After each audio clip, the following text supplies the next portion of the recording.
जो लोग बांग्लादेश की दुर्दशा पर हंस रहे हैं, उन्हें पता होना चाहिए कि भारत भी आगामी कल का बांग्लादेश है।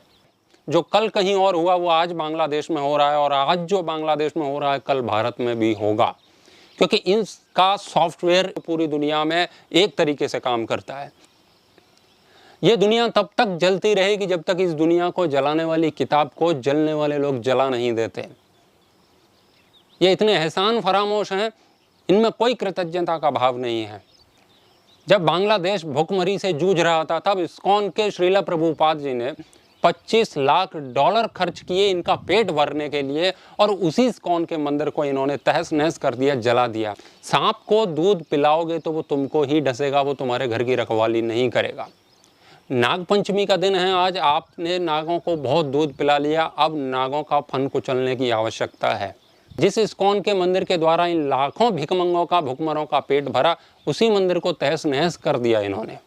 ये जिस थाली में खाते हैं उसी में छेद करते हैं। तुम्हें इससे जागरूक होने की आवश्यकता है। लूट तंत्र के भरोसे बिल्कुल मत रहो।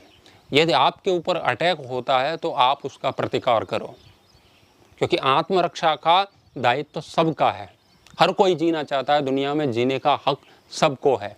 तो जो लोग हिंसा करते हैं उनसे हमें सजग रहने की आवश्यकता है और शक्तिमान होने की आवश्यकता है। उनके अंदर एक 1400 साल पुराना सॉफ्टवेयर काम कर रहा है, तो तुम्हारे अंदर भी 5000 साल पुराना सॉफ्टवेयर काम करना चाहिए। 1400 साल पुराने सॉफ्टवेयर को 5000 साल पुराने सॉफ्टवेयर के द्वारा हैक किया जा सकता है। हमारे ऋषि मुनि, हमारे धर्मगुरु, हमारे भगवान, हमारे महापुरुष आदर्श हमें बहुत कुछ बता के गए हैं, वो लड़ना भी सिखा के गए हैं। हिंदू कोई कायर कौम नहीं है, बस ये अपने आप को भुला के बैठा है।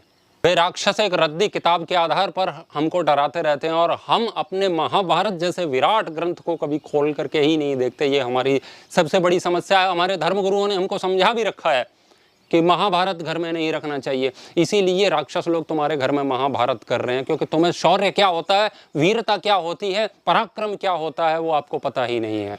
तो अपने पूर्वजों को याद करो, छत्रपति शिवाजी महाराज को याद करो, महाराणा प्रताप को याद करो, झांसी की रानी को याद करो, भगवान श्री राम, भगवान परशुराम, भगवान श्री कृष्ण को याद करो। उन्होंने तुम्हें युद्ध में लड़ना सिखाया है, शत्रुओं को कैसे परास्त करना है वो तुम्हें सिखाया है। हिंदुओं को भयभीत होने की कोई आवश्यकता नहीं है, बस अपने अंदर के पराक्रम को जगाना है। जब भगवान भास्कर अपने प्रचंड प्रकाश के साथ उदित होते हैं तो तिमिर कहाँ तितिर बितिर हो जाता है ये पता भी नहीं चलता है।